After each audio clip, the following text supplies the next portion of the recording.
Okay, we'll get started now. I'm just going to actually open up and turn it right over to the Auditor General, Merwan Saher. Okay, thank you very much, Val.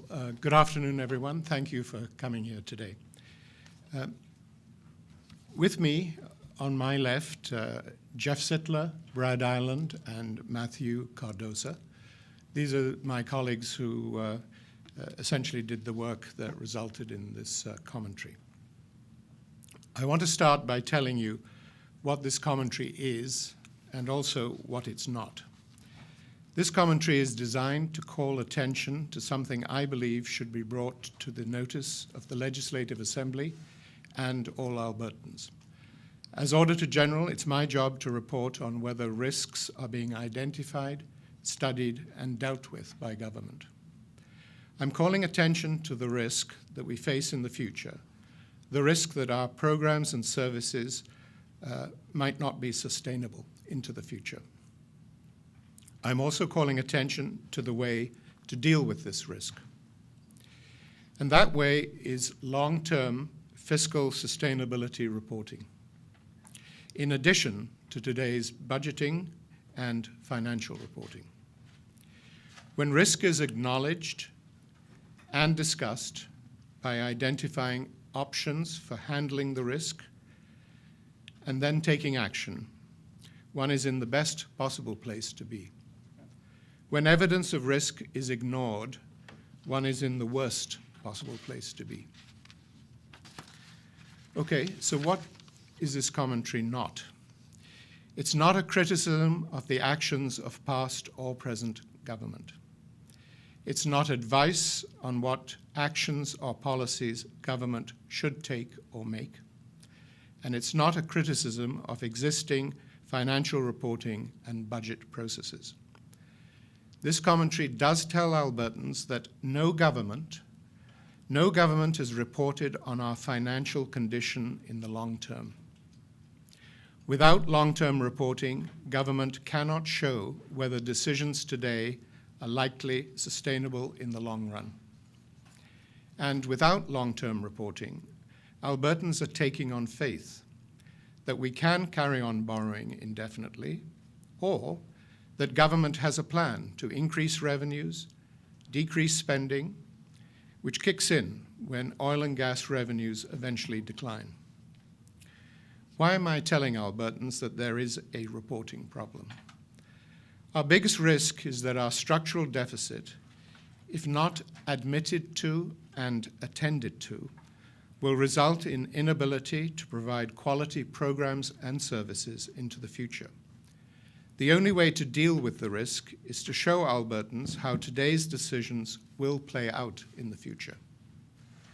Some of the barriers to long-term reporting that I've heard along the way when I've discussed the merits of long-term reporting, people often say, well, it's just not worth doing.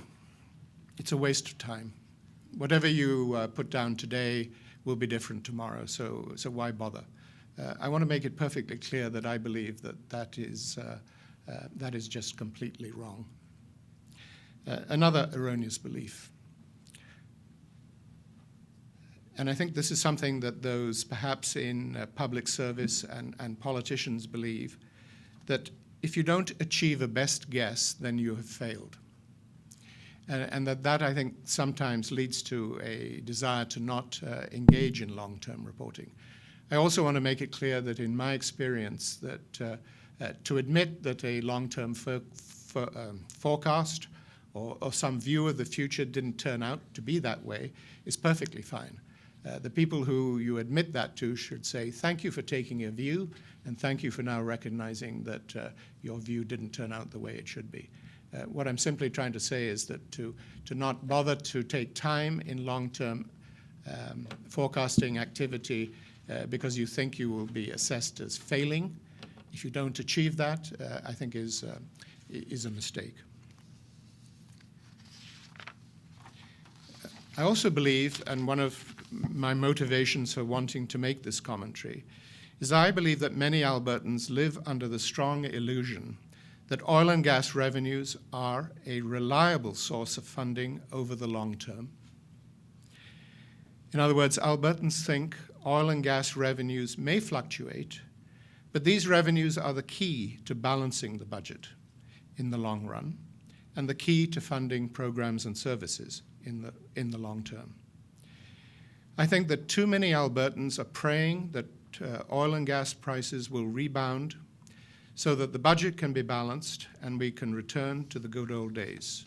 In my view, those who think that way, and it's unfortunate that I believe many Albertans do think that.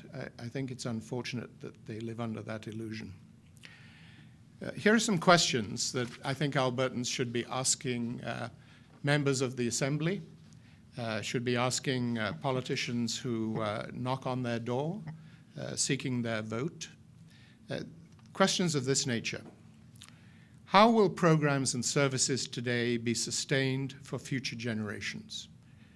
And having told me how you think that's going to be done, I want you to actually show me. I want you to show me in a prepared report that this is the plan, this is how it can be done. I'm not prepared to have you assert to me that it can be done. I want you to show it to me. Ask this question. Do we have a stable fiscal structure that can sustain a healthy financial condition? I'm sure the answer will be yes. The next question should be, show me. Show me in some long-term reporting that your belief that our fiscal structure is sound and can be sustained. Show me with long-term reporting which goes out. And when I say long-term reporting, in my mind, I'm talking about anything in the range of 30 to 70 years. And if you say, what's my preferred number, it happens to be 35. Question, do we have a stable fiscal structure and that can sustain a healthy financial condition? Show me. As my government or as my representative in the Assembly, please show me if you intend to narrow the fiscal gap. And if so, how and at what speed? I think these are the questions that I believe Albertans should be asking. And I believe that the government of the day has an obligation to demonstrate through simple and clear reporting on what its view of the future is and how it can show this generation that actions today will be sustained and future generations will be able to have the programs and services that they're entitled to. So with those introductory comments, I'd be very happy to take questions. There, Mike, you just want us to show. Oh, There's. Hi, Auditor. Tom from Global News. How much of a culture shift is it going to have to be to get this? I guess, first of all, politically, in an election cycle world that we live in, and I guess in the broader concept for Albertans to get this idea that maybe this is the best way to go. It's not going to happen overnight. The fact that I'm standing at this podium and I'm the Auditor General and I'm saying something that some people might say, well, okay, that makes sense, let's do it. I'm under no illusion that will happen overnight. My intention in making this commentary is to be an impetus to try to influence what you call, Tom, I think you're right in the word you're using is change. We've become too used to. I mean, I think as citizens in this province, we've become too used to looking in at just the annual picture. It's bad. Don't worry. It's going to be good. That's fine. It's not really in the culture of I think citizens really anywhere to say. Well, I think the general view is the future is complex. It's even frightening. But I'm going to rely on the fact that my representatives are taking care of me.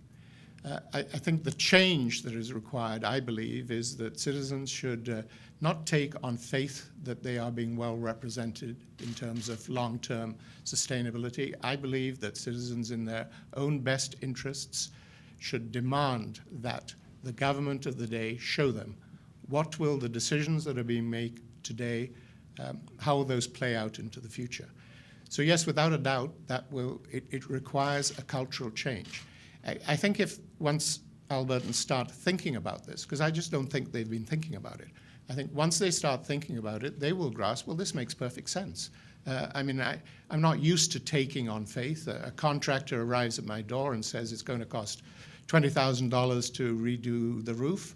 What would be the first thing you do? You wouldn't say, okay, that's fine, go ahead. You're going to ask for estimates, you're going to ask for evidence, you're going to ask for proof. We do our own long-term planning. We're, at least some of us maybe try to. The point I'm trying to make is that if you don't do this in your own life, that's down to you. But I think that you have an obligation as one member of the citizenry to actually think about the community at large, to think of the future generations. And I think all it needs is a slight impetus. I hope this report, this commentary, might be that impetus to have people start to think differently. I've not made recommendations to government.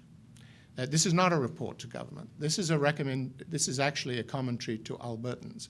I hope to start a debate, to have Albertans think, yeah, this isn't rocket science. There's nothing very complicated here. Auditor General, why did you take so many words to write this? This is actually quite simple, and yes, I'm quite intrigued. Why would I not ask government of the day to show me that their plans, their decisions that they're making today are sustainable into the future? If I might just continue, well, I'm going to. Tom, you might have enough, but I'm going to continue answering your question. One of the things we've done is to produce a picture. I'll just show it for the benefit of the camera. It's a picture that we call the fiscal gap. I'm not calling it a chart or a diagram. I'm deliberately calling it a picture. It was only when I saw this picture, which represents, it just shows the fact that in every one of the past 35 years, if one excludes oil and gas revenue, this province has always had a deficit. So the technical word for that is a structural deficit. And it was only when I saw this picture that a light went off in my head. This really was the impetus in my mind to carry on with this project and make something public. And I credit my colleague Jeff Sittler here for constructing this picture. It's not, he's done it. It's based on fact. This is just a fact. And I think that this fact alone, if Albertans understand it, they should be concerned. I think it could be enough to, if you will, cause that change in thinking, because I think this fact is, people should ask, sorry, say that again. For every one of the last 35 years, we have had a structural deficit if we exclude oil and gas. That's, wow. What does that mean? I thought oil and gas was the way that we balanced the budget. Well, yes, we've balanced it notionally, but oil and gas is a source of revenue that is not guaranteed way into the future. It's good for now, but it's likely going to deplete if we start thinking 30, 40 years out. Those of us that have very young children today, that 30, 40 years is when they're 34 years old, 30 or 40 years old. I think we should think about our children in terms of, I think we have a responsibility to think into the future. Well, do I not have some obligation today to look out for those that I care about in the future as to what will the situation be like? So why shouldn't I ask government today to give me a picture of the future? And I think today Albertans should be concerned with this picture. This picture represents that we face a structural deficit, and just quite frankly, structural deficits cannot be sustained. They can be sustained for a period of time. You can borrow. You can borrow to finance a structural deficit, but eventually borrowing is not, it's not a long term. It's not the solution. So people should ask, well, what is the solution? If this is the structural deficit, if we cannot borrow indefinitely, what is the solution? Force politicians, those who represent you, to answer that question. And I don't think, sorry, coming back to, is that a cultural change? Yes, it's a cultural change in the sense that I think Albertans have just taken too much on faith and have not asked the questions that they should be asking. Excluding Norway, you've got a list of various jurisdictions that have long-term planning. Do you have any figures on the record of accuracy of this long-term planning? How often do they get it right? How often do they get it wrong? No, I don't. I'll ask one of my colleagues to supplement in a moment and tell me if I'm wrong. But we didn't investigate whether the long-term fiscal reporting of other jurisdictions, whether we could satisfy ourselves that it tends to be right. I'm going to tell you, I bet you that there are many elements of it that are wrong. They are best guesses. This is not an exercise in accounting precision. It is simply saying we have an obligation to do our best, to make a best estimate, to take a reasonable view of the future.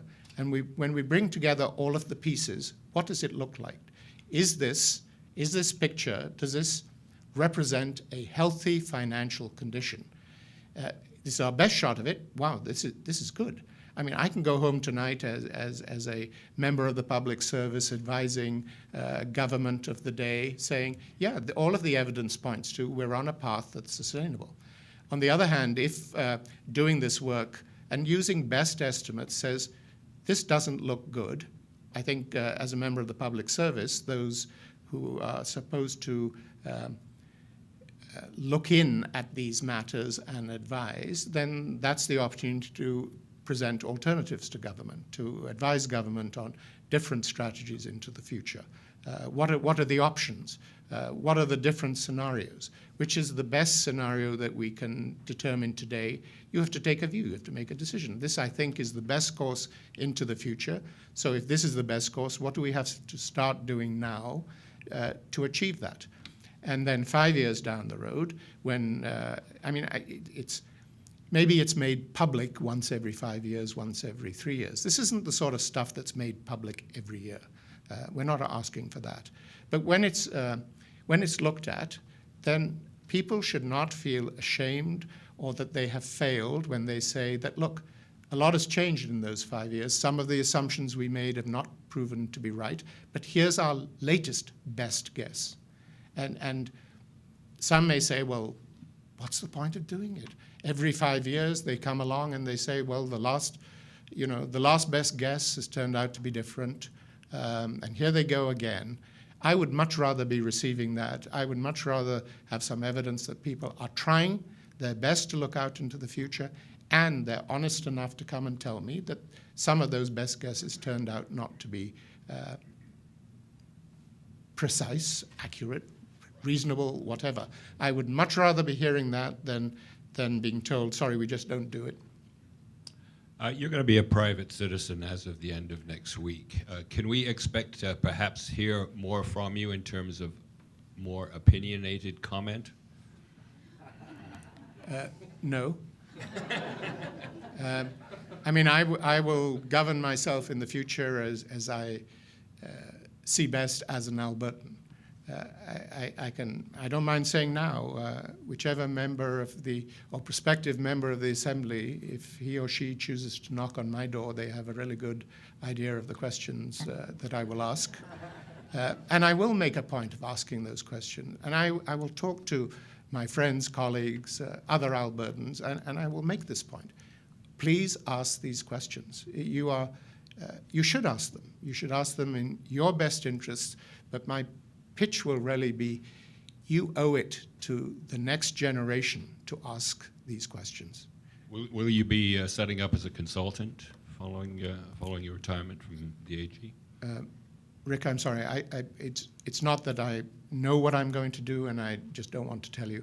I have to be perfectly frank. I don't know exactly what I'm going to be doing, so I don't know. I've always actually, just as a sideline, if I could redo my life, I'd have been a farmer. I think. So I have this hankering to actually, if there is a farmer in Alberta who will allow me to get into his combine harvester and drive it, then I can confirm whether or not that's for me or not. But thank you for your interest in the future. I'm not trying to be vague. I'll take a little bit of a break and then I'll think what I really want to do. Auditor, this was your last report. Can you reflect a bit on the last 8 years and what you tried to accomplish and what you think your office was able to do? Okay, I'm happy to just quickly answer that question, but I really want today to focus on this particular report. But the past actually is really embedded in this. When I became the Auditor General, I came into the office with an idea of a certain number of projects that we should tackle. And they were projects that I believed were important because they had long-term implications. Capital planning, the environment, pension sustainability, looking in at the programs and services for Indigenous people in this province. So I had intuition that these were the right projects to do. I think if I can tie all of that and fast forward to the last year, I believe that we were intuitively right to do that. The findings in those particular audits all point to the need for long-term fiscal stability reporting. So in my mind, there's a very clear connection between what I started out with my colleagues and what I believe we've achieved in this commentary. It's logical. What I can tell you today, and I say it in some of the words in my introduction to this report, that I believe that I now have the evidence, and I'm very comfortable standing here and talking to Albertans and saying, you must demand long-term fiscal sustainability reporting. I am absolutely convinced, based on the work that I've been involved in, the work of the office, I don't think there's a choice. So, an auditor is justifiably criticized for becoming involved in policy, if an auditor does become involved in policy. It's not the job of the Auditor General, it's not the job of the Audit Office to create policy. But I'm happy to make a form of policy statement, is that I believe that it should be policy of any government in this province in the future to make it a point that they will give the citizens of this province long-term fiscal sustainability reporting.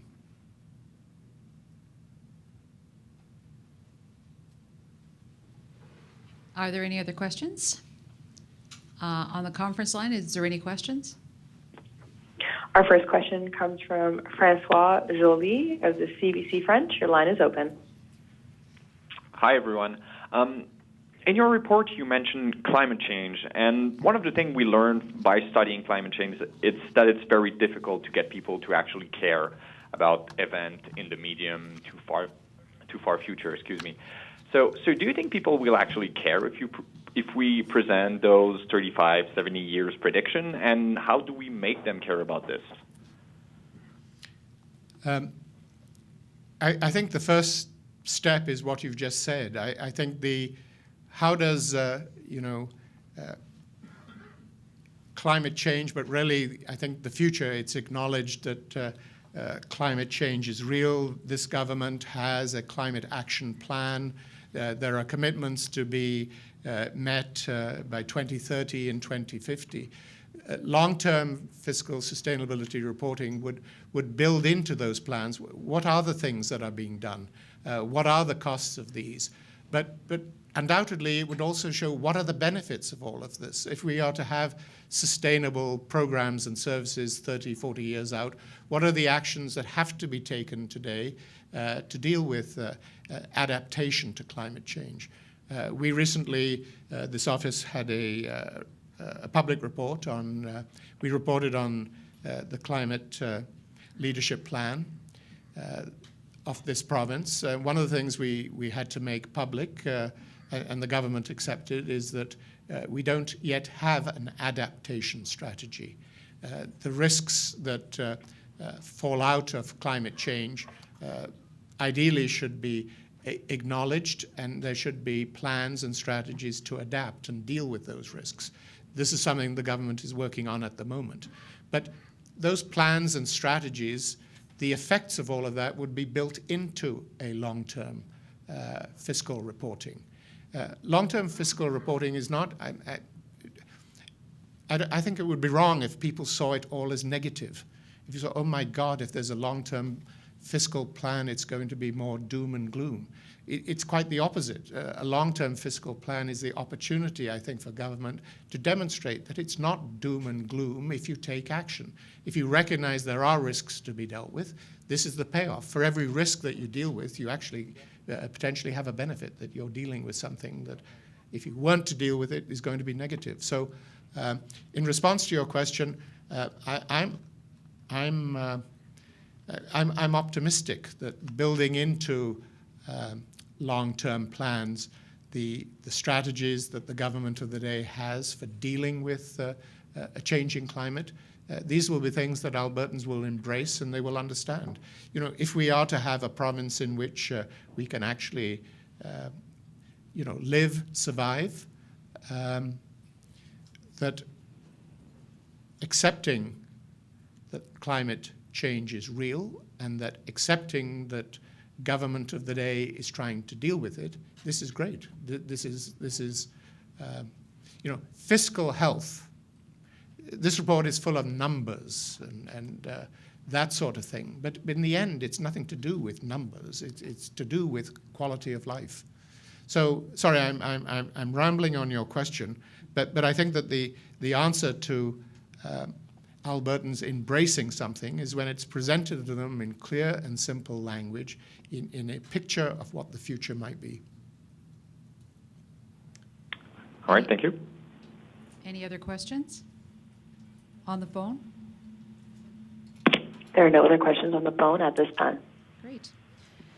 Well, Okay, so I'll take this opportunity to thank you all for coming, and I'm glad that spring has come, and wish you all a good day. Thank you.